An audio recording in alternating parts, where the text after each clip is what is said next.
তোমাদের সবাইকে স্বাগত এই সিজনের লাস্ট এপিসোডের শুরুতেই আমরা দেখি এখানে ডিউক অ্যালিসিয়াকে দেখে বলে, শেষ পর্যন্ত এই মেয়েটা কে? গিল, এটা কি তোমার ফ্রেন্ড? তখন গিল বলে, এর নাম অ্যালিসিয়া, আপনার কি এটা মনে নেই? তখন ডিউক বলে, এই নামটা তো আমি প্রথমবার শুনছি। তারপর নেক্সট সিনে আমরা দেখি তারা সবাই চা খাচ্ছে। তখন এখানে হেড্রি বলে, আজকাল গিল তোমার সাথে চা খেতে চায় না, আর তোমার সাথে ঠিকমতো কথাও বলে না। তোমাদের দুজনের মধ্যে কি কিছু হয়েছে? অন্যদিকে অ্যালবার্ট এখানে বলছে, ডিউক কি হয়েছে? তুমি তো অ্যালিসিয়াকে ভালোবাসতে, তাই না? তখন ডিউক বলে, শেষ পর্যন্ত অ্যালিসিয়াকে? তখন লর্ড বলে, তোমার অ্যালিসিয়া মনে নেই? তখন ডিউক বলে, আমি আবারও আমার কথা বলছি, শেষ পর্যন্ত অ্যালিসিয়া কে? এটা শুনে অ্যালবার্ট বলে, তুমি আসলে কি আজে বাজে কথা বলছো? তখন ডিউক বলে, আমি শুধু এটা বলতে চাই যে আমরা যখন চা খাচ্ছি আর আমরা যদি কারো সম্পর্কে কিছু না জানি তাহলে তার সম্পর্কে এখন কথা না বলাই ভালো। এদিকে বাকি সবাই অ্যালিসিয়াকে জিজ্ঞেস করে, অ্যালিসিয়া কিছু হয়েছে নাকি? তখন গিল বলে, আমি পুরোপুরি নিশ্চিত না, কিন্তু দেখে মনে হচ্ছে ডিউকের মনে হয় স্মৃতিশক্তি চলে গেছে। এটা শুনে সবাই অবাক হয়ে যায় এবং বলে, শেষ পর্যন্ত এখানে কি হচ্ছে? তারপর নেক্সট সিনে আমরা অ্যালিসিয়ার বাবাকে দেখি। তিনি বলেন,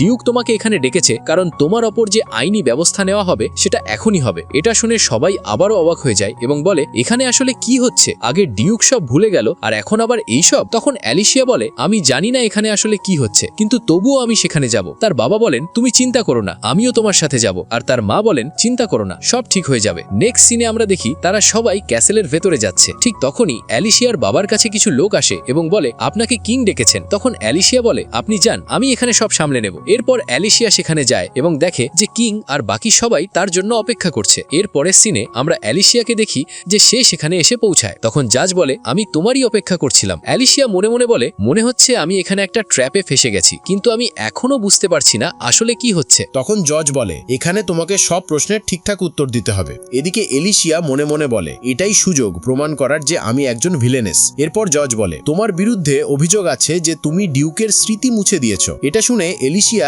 একেবারে শক হয়ে যায়। তখন জজ বলে, আমাদের কাছে এর প্রমাণও আছে। তারপর মেল তার বিরুদ্ধে সাক্ষ্য দেয়। মেল বলে যে একটা খুব শক্তিশালী ডার্ক ম্যাজিক আছে যা মানুষের মন নিয়ন্ত্রণ করতে পারে, আর এলিসিয়াই একমাত্র ব্যক্তি যে এই ম্যাজিক ব্যবহার করতে পারে। সে আরো বলে যে আগের রাতে ডিউক তার সাথে ছিল, তাই সে মনে করছে ওই সময়ই এলিসিয়া তার উপর সেই স্পেল ব্যবহার করেছে। এরপর জন তাকে জিজ্ঞেস করে সে ডিউকের সাথে কি করছিল, কিন্তু এলিসিয়া জানে সে এই প্রশ্নের উত্তর দিতে পারবে না, কারণ সে উইলিয়ামের ব্যাপারটা সবাইকে বলতে পারবে না। তখনই সে বুঝতে পারে আসলে কি হচ্ছে, তাই সে জনকে বলে তাকে যেন রাজ্য থেকে নির্বাসিত করে দেওয়া হয়। তারপর সে নিজের গলার নেকলেস খুলে ডিউককে দিয়ে দেয় এবং বলে যে সে তার কাছে খুব কৃতজ্ঞ। এরপর নেক্সট সিনে আমরা দেখি এই সব কথাবার্তা পুরো স্কুলে ছড়িয়ে পড়েছে। তখন লিজা বলে, আমার মনে হয় না এলিসিয়া এমন ভাবে কাউকে আঘাত করতে পারে। তখন জেনি বলে, তুমি ঠিকই বলছো, কিন্তু আমরা কি জানি কে আসলে কি লুকিয়ে রাখছে? এরপর নেক্সট সিনে আমরা হেনরিকে দেখি। সে বলছে, ডিউকও আজ স্কুলে আসবে না, আমি শুনেছি সে লাইব্রেরিতে গেছে যাতে সে ম্যাজিক সম্পর্কে খোঁজ করতে পারে। তখন অন্যরা বলে, তুমি ঠিকই শুনেছো, আসলে সে সেখানে গেছে কারণ সে রোয়েনার হাই লেভেল স্পেলটা রিমুভ করতে চায় যাতে রোয়েনা ফ্রি হতে পারে। এরপর নেক্সট সিনে আমরা দেখি হেটার এখানে বলছে, শেষ পর্যন্ত এলিসিয়ার সাথে কি হয়ে গেল আমি কিছুই বুঝতে পারছি না। তারপর সে প্ল্যান্ট ম্যানকে বলে, তোমার কাছে কি এমন কোনো প্ল্যান্ট আছে যার সাহায্যে আমার মানা বাড়তে পারে? তখন প্ল্যান্ট ম্যান বলে, আমার কাছে এমন কোনো প্ল্যান্ট নেই। তখন সে বলে, এখন আমার খুব খারাপ লাগছে কারণ আমার মানা কমও থাকার কারণে আমি এলিসিয়ার কবজায় চলে গিয়েছিলাম আর লিজারও, তাই এখন আমি তাদের দুজনের সামনেই মুখ দেখাতে পারছি না। তখন প্ল্যান্টম্যান বলে, আমার কাছে এমন কোনো প্ল্যান্ট নেই যেটা দিয়ে তুমি তোমার মানা বাড়াতে পারবে, কিন্তু তুমি এটা প্রতিদিন নিয়ে গিয়ে তাকে দিতে পারো, তাহলে হয়তো সে তোমাকে মাফ করে দেবে। এরপর নেক্সট সিনে আমরা দেখি সবাই দাঁড়িয়ে আছে। তখন গিল বলে, এলিসিয়া এখান থেকে চলে যেতে যাচ্ছে আর তার কারণেই রোয়েনা ফ্রি হয়ে যাবে। তখন রেবেকা বলে, শেষ পর্যন্ত এখানে কি হচ্ছে? তখন গিল বলে, আমিও ঠিক জানি না, আমি এলিসিয়াকে বলেছিলাম সে কি আমাকে তার সাথে নিয়ে যাবে, কিন্তু এলিসিয়া আমাকে না করে দিয়েছে। তারপর রেবেকা বলে, আমরা কি এখানে কিছুই করতে পারি না? তখন উইল বলে, না, আমরা কিছুই করতে পারবো না, কারণ এই সিদ্ধান্তটা প্রিন্সের। এরপর নেক্সট সিনে আমরা দেখি লিজা এখানে চলে আসে। তখন এলিসিয়া বলে, তুমি এখানে কি করছো? লিজা বলে, আমি বিশ্বাসই করতে পারছি না যে তোমাকে এই কিংডম ছেড়ে চলে যেতে হবে। তারপর লিজা বলে, আসলে আমি এখানে প্র্যাকটিস করছিলাম, কিন্তু তখন আমার মাথায় একটা আইডিয়া এসেছে, আমাদের খুঁজে বের করতে হবে শেষ পর্যন্ত এই কাজটা কে করেছে। আমি তোমাকে এতে সাহায্য করতে চাই, আর এখন তো আমি চার্মস ম্যাজিকেও মাস্টারি করে ফেলেছি, তাই তোমার টেনশন নেওয়ার দরকার নেই। তখন এলিসিয়া বলে, তুমি চিন্তা করো না, আমি জানি এই কাজটা কে করেছে, এই কাজটা ডিউকি করেছে। এটা শোনার পর সবাই একদম অবাক হয়ে যায়। এরপর নেক্সট সিনে আমরা দেখি উইলো অ্যাকশনেও একই কথা বলছে। তখন গিল বলে, আপনি কি বলছেন? তখন উইল বলে, আসলে ডিউ খুবই শক্তিশালী, তাই তার ওপর কোনো ম্যাজিক কাজ করতে পারে না। এরপর নেক্সট সিনে এলিসিয়া বলছে, ডিউ খুবই শক্তিশালী ম্যাজিশিয়ান, এখানে এমন কেউ নেই যে তার ওপর ম্যাজিক করতে পারে। অন্য কথায় বললে তার মেমোরি একদমই লস্ট হয়নি। তখন লিজা বলে তাহলে তিনি এমন কেন করছেন? তখন এলিশিয়া বলে হয়তো তিনি বুঝে গিয়েছিলেন যে আমাকে এখান থেকে চলে যেতে হবে, তাই তিনি এমনটা করছেন। এদিকে উইল বলে যখন এলিশিয়া প্রথম এখানে এসেছিল তখন ডিউক আমার কাছে এসেছিলেন। তিনি আমাকে বলেছিলেন যেন আমি এলিশিয়ার ভালোভাবে খেয়াল রাখি। তখন থেকেই আমি বুঝে গিয়েছিলাম যে ডিউক এলিশিয়াকে খুব ভালোবাসে। এখানে ডিউকের বাবা আর এলিশিয়ার বাবাও সবকিছু জানেন, তারা আগেই সবকিছু খুঁজে বের করে ফেলেছেন।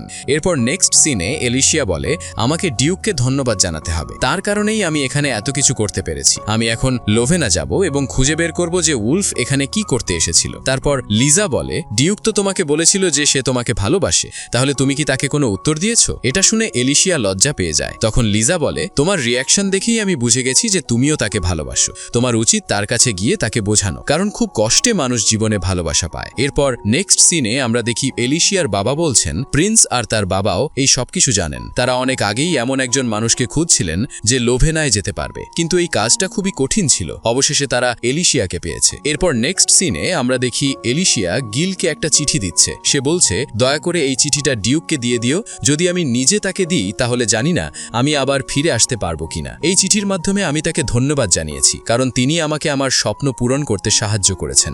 তখন গিল বলে আমি কি তোমার সাথে যেতে পারি? তোমার কি আমার কোনো সাহায্য দরকার নেই? তোমার স্বপ্ন পূরণ করার পথে আমি তোমাকে সাহায্য করতে চাই। আমি তোমাকে কথা দিচ্ছি আমি তোমাকে সাহায্য করব, দয়া করে আমাকে ছেড়ে যেও না। তখন এলিশিয়া বলে চিন্তা করো না, আমরা আবার দেখা করব। তখন গিল বলে ঠিক আছে, আমি খুব পরিশ্রম করব এবং সব কমনারদের দেখিয়ে দেব যে নোবেলরাও ভালো মানুষ হতে পারে। এরপর নেক্সট সিনে আমরা দেখি এলিশিয়া যাওয়ার জন্য প্রস্তুত হচ্ছে। সে হাত বাড়িয়ে দেয় যাতে তাকে হাত করা পরানো যায়, কিন্তু তখন একজন লোক বলে আপনাকে হাত করা পরার কোনো দরকার নেই, কারণ তিনি এখানে আসছেন। এরপর নেক্সট সিনে আমরা ডিউককে দেখি, তিনি এখানে রোয়েনার যে ফগ ছিল সেটা সরিয়ে দেন। তখন এলিশিয়ার বাবা বলেন দেখো এলিশিয়া, এখনো সময় আছে, তুমি চাইলে লোভেনার কোনো এক কোণে লুকিয়ে থেকে ট্রেনিং করতে পারো। তখন এলিশিয়া বলে আমাকে মাফ করবেন ফাদার, কিন্তু আমাকে যেতেই হবে। এদিকে তার মা বলে এলিশিয়া আমার তোমার উপর পুরো ভরসা আছে, তুমি নিশ্চয়ই সব ঠিক করে ফেলবে। এরপর নেক্সট সিনে আমরা দেখি তারা বাগিতে করে চড়ে যাচ্ছে। এলিশিয়া দেখে চারপাশে খুব বেশি ফগ আছে। তখন সে বলে শেষ পর্যন্ত রোয়েনা ফ্রি হয়ে গেছে। ঠিক তখনই আমরা দেখি তাদের সামনে হঠাৎ করে বরফের একটা বড় টুকরো পড়ে যায়, আর ঠিক সেই মুহূর্তে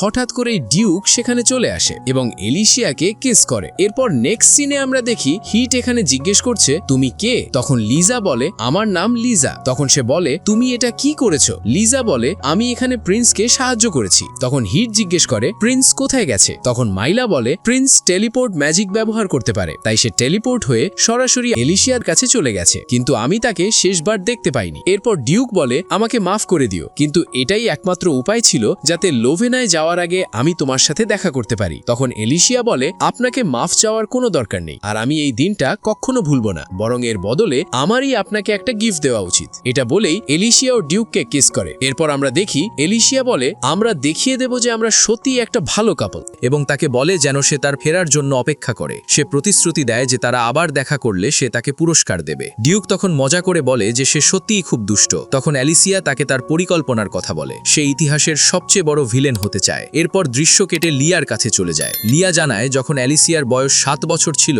তখন তার জন্য একটা কালো ফুল ফুটেছিল। এটা শুনে আর্নল্ড বুঝতে পারে যে অ্যালিসিয়ার ভাগ্যে হয়তো পুরো রাজ্যের ভবিষ্যৎ নিয়ন্ত্রণ করা লেখা আছে। তখন এলিশিয়ার মা বলেন হ্যাঁ, এই ফুলটা যখন প্রথম ফুটেছিল তখন এলিশিয়ার বয়স ছিল মাত্র 7 বছর। এরপর আমরা দেখি তাদের ডেস্কের ওপর একটা ব্ল্যাক রোজ ফুটে আছে। এটা দেখার পর এলিশিয়ার বাবা বলেন তুমি আমাকে এটা আগে বলনি কেন? তখন এলিশিয়ার মা বলেন যদি আমি আগে বলে দিতাম তাহলে আপনি এলিশিয়াকে নিয়ে খুব বেশি চিন্তা করতেন, আর আপনি নিশ্চয়ই সেই সিনটা মনে করতে পারবেন যখন এলিশিয়ার মা একটা ফুল নিয়ে যাচ্ছিলেন, ওটাই ছিল সেই ব্ল্যাক ফুল। এরপর নেক্সট সিনে আমরা দেখি একটা নতুন মেয়েকে রিলিজ করা হয়েছে। তখন একজন লোক তাকে বলে এখন থেকে তুমি লোভেনায় যেতে চলেছো, তাই সাবধানে থেকো। তখন সেই মেয়েটা বলে অ্যালিশিয়া তো এখন নিজের রাস্তা থেকে সরে গেছে, আর এখানে যে স্ক্রিপ্ট ছিল সেটাও বদলে গেছে। এখন সামনে কি হবে সেটা বলা কঠিন, কিন্তু এখন আমি সেখানে যাব এবং আমাদের গ্রেট ভিলেনেসের সাথে দেখা করব। তো বন্ধুরা, অফিসিয়ালি এই এপিসোড এবং এই সিজন এখানেই শেষ। আবার দেখা হবে পরের সিজনে। ততক্ষণ পর্যন্ত বাই বাই।